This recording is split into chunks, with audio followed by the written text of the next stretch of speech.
Buenas tardes, ¿qué tal? Soy el doctor Guillermo Julio. Voy a hablarles un poco acerca de las fracturas de miembro superior en pacientes pediátricos. Vamos a empezarle hablando un poquito acerca de las fracturas de clavícula, húmero, codo, antebrazo y radio distal. Las fracturas de clavícula mencionaremos acerca de las fracturas fisciales y las fracturas diafisiares. La fractura de clavícula fiscaria distal son lesiones raras, constituyen entre el 5 y el 10% de todas las fracturas de clavícula, dividiéndose en la primera década de vida y la segunda de... En la primera década vamos a tener una lesión de la epífisis y la metáfisis, en la cual se van a encontrar los ligamentos coroclaviculares y acromoclaviculares, por lo general intactos. En la segunda década son lesiones mucho más parecidas a las del adulto. El mecanismo de acción es una caída con la extremidad en extensión o un trauma en el hombro, un golpe directo. El manejo conservador por lo general es con cabestrillo, con para que se pueda mantener por lo menos eh, una extensión de los 95 grados de la extremidad. eh, Y esto se debe gracias al gran remodelado del periósteo que tenemos en esta área. Las indicaciones quirúrgicas son lesiones abiertas, lesiones que puedan comprometer la piel o eh, fracturas que tengan una extensión intraarticular, además de lesiones neurovasculares que requieran cirugía. Con respecto a las fracturas de clavícula asfixiarias proximales, estas representan menos del 1% de todas las fracturas, eh, muchas veces categorizadas como pseudoluxaciones esternoclaviculares.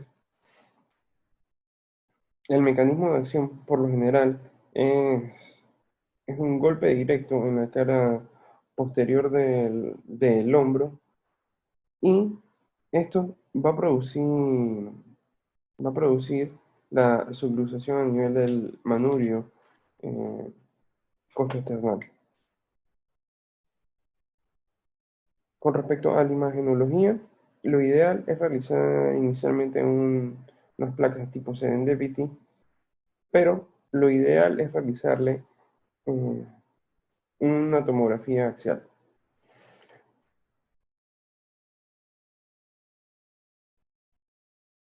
Este es un estudio que habla acerca de que el 50% de las lesiones que se encuentran en pacientes pediátricos eh, a nivel de la articulación esternoclavicular realmente se dividen en 50% de fracturas em, de la fisis medial de la clavícula, y el otro 50% son luxaciones per se. Este es un algoritmo en el cual podemos orientarnos qué tipo de manejo debería ser, predominando en los intentos de realizarle una reducción cerrada eh, en los diferentes tipos de lesiones, ya sea tanto lesiones anteriores o posteriores.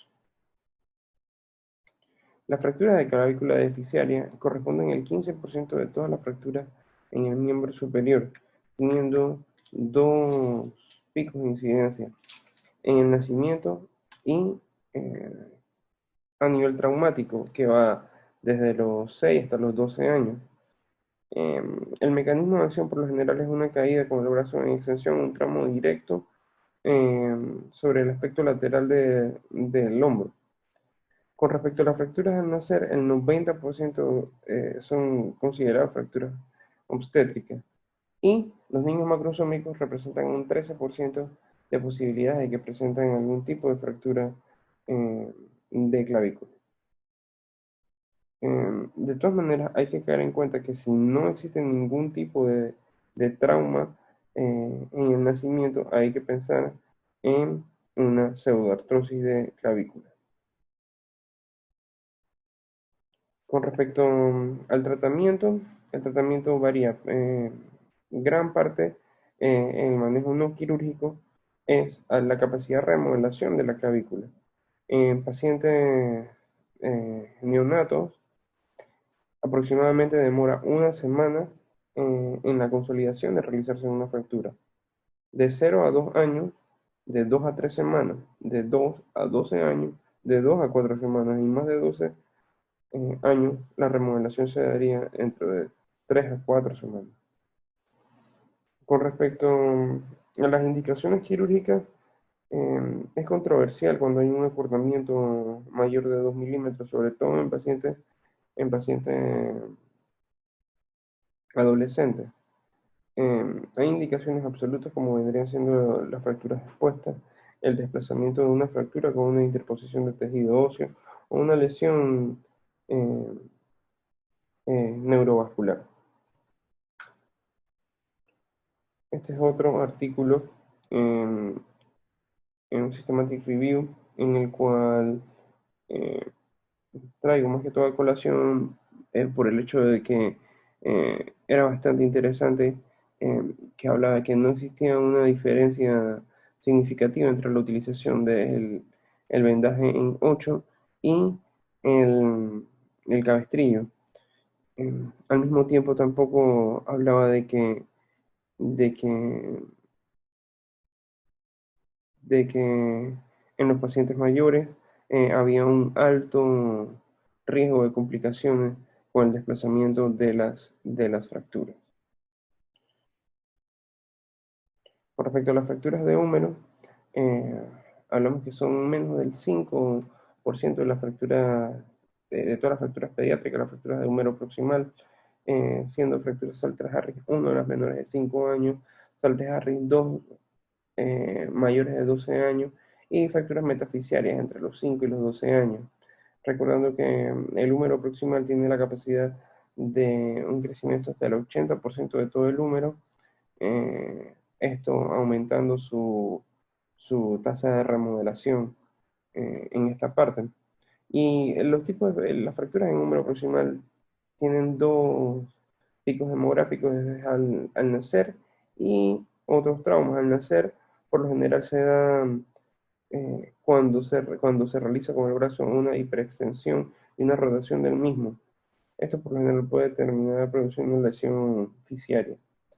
Eh, con respecto a los traumas al nacer, puede ser un trauma directo en la cara posterolateral o un trauma indirecto que es una caída hacia atrás con la mano en extensión y el codo en extensión. Con respecto al tratamiento, la primera década de vida posee una alta tasa de remodelación. Estamos hablando de que incluso se puede remodelar hasta con 90 grados de desplazamiento y se puede realizar un manejo conservador en la segunda década de vida hasta 45 grados. Esto dependiendo si le quedan por lo menos 2 años eh, de desarrollo y de crecimiento al hueso. Con respecto a las reducciones, lo ideal es realizarlas en salón de operaciones. Las indicaciones quirúrgicas, fracturas expuestas, lesiones neurovasculares, fracturas inestables o irreductibles. También caer en cuenta de que se puede la utilización y la colocación de cada clavo retrógrado, de KW retrógrado o anterógrado vía percutánea. Y si se va a realizar algún tipo de reducción abierta, debería ser a través de un abordaje delto pectoral. Este es un artículo que era bastante interesante, sobre todo el hecho de ver cómo ellos dividían los pacientes, tratándolos en tres grupos: pacientes menores de 10 años, pacientes de 10 a 13 años y pacientes mayores de 13 años.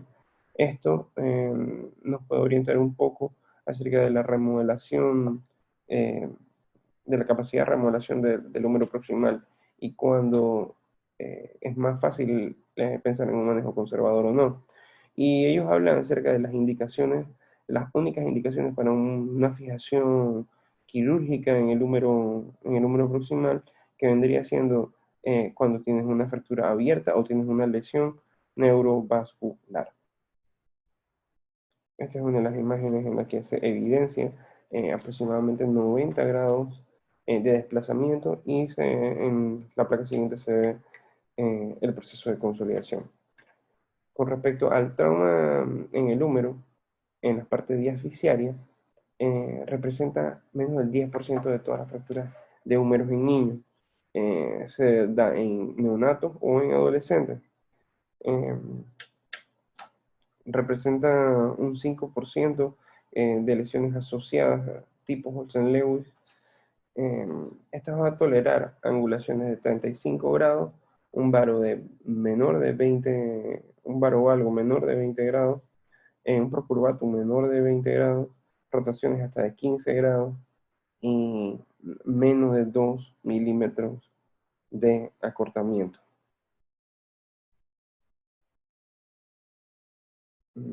Con respecto a las indicaciones quirúrgicas, fracturas expuestas, múltiples lesiones, eh, lesiones ipsilaterales como un codo flotante o lesiones asociadas al hombro.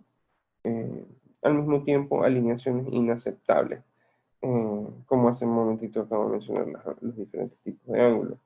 Este es un artículo que se realizó en el departamento de cirugía del Mayo Clinic en Rochester, en Minnesota, y aquí hablaban acerca de los diferentes tipos de lesiones que habían tenido a lo largo de 10 años en todo el húmero: fracturas de húmero proximal, fracturas de húmero tercio medio, fracturas de húmero distal, siendo 44 fracturas en húmero proximal, 96 en húmero en tercio medio y en tercio distal 196. En este estudio se habían categorizado 96 fracturas de húmero, pero posteriormente se retiraron, se excluyeron 16 pacientes, entre algunos de ellos pacientes que habían muerto, pacientes eh, que se salían de la curva normal del estudio. La cuestión es que de los 80 pacientes que quedaron, eh, 65 se trataron de manera conservadora con estos tipos de inmovilización. Eh, 15 de ellos se estabilizaron quirúrgicamente.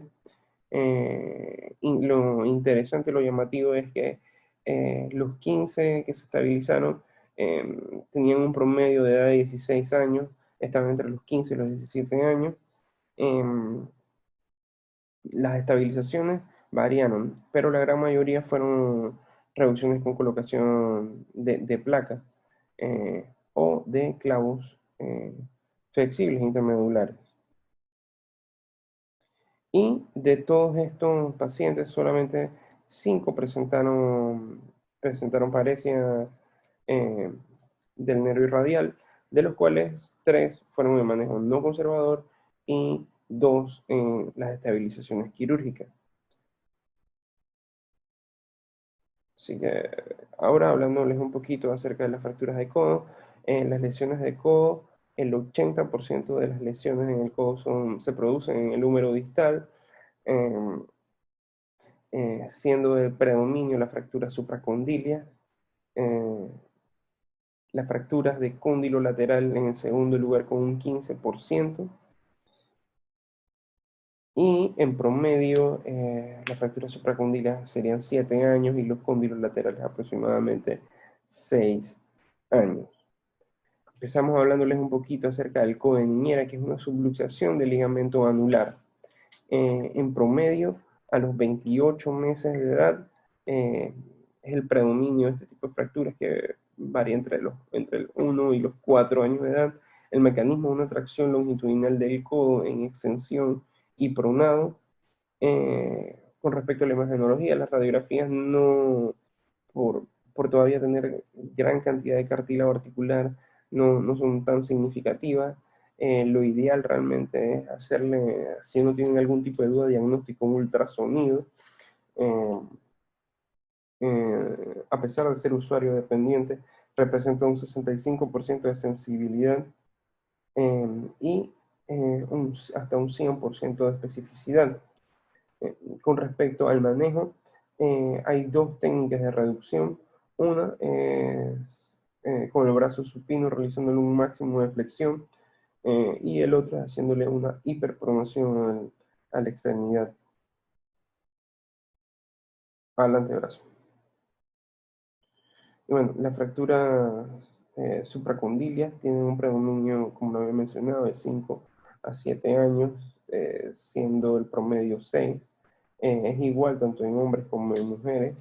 La gran mayoría, el 95%, se produce en extensión y el 5% solamente en traumas en flexión.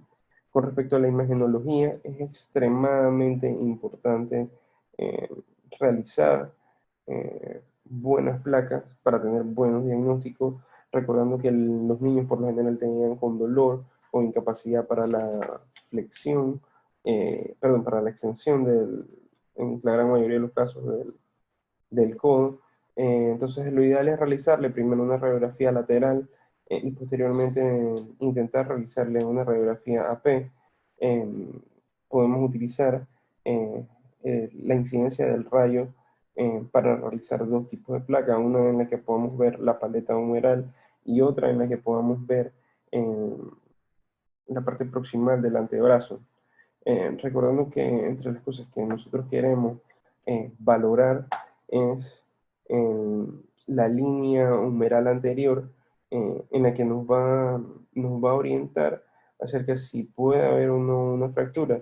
Recordando que en niños mayores de 5 años se va a intersecar con el tercio medio del capitel y en niños menores de 5 años apenas va a tocar el capitel.